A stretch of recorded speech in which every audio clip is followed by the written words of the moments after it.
为了避免疫情继续拖，中央流行疫情指挥中心指挥官陈时中呼吁政治人物这段时间尽量莫走拖。朝野立法委员大家拢做伙斗相听，入去到办公室进前都要先消毒。就算讲天气小可较凉冷，室内共款爱开窗仔、开电风。咧走拖的行程拢改做是敲电话或者是网络拜访，希望防疫也有经营在地关系拢爱注重。 开窗，然后开电风扇，维持通风会让我们办公室相对来讲把风险整个降低。天气冷时时，办公室的窗啊，唔拿拍开，含电风嘛拢甲开落。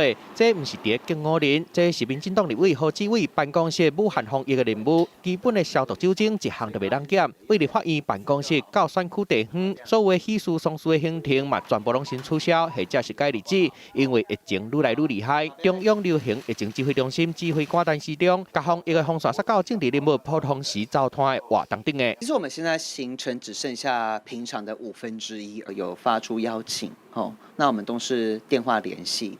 那跟他告知说，我们的心与你同在。全国民众都要听我们疫情指挥中心这样的一个指挥调度，那全国上下一心，才能够共同面对疫情。朝野立委做回来停防疫的新政策，喜事丧事会当卖去就卖去，改做打电话或者是用手机电脑来连线。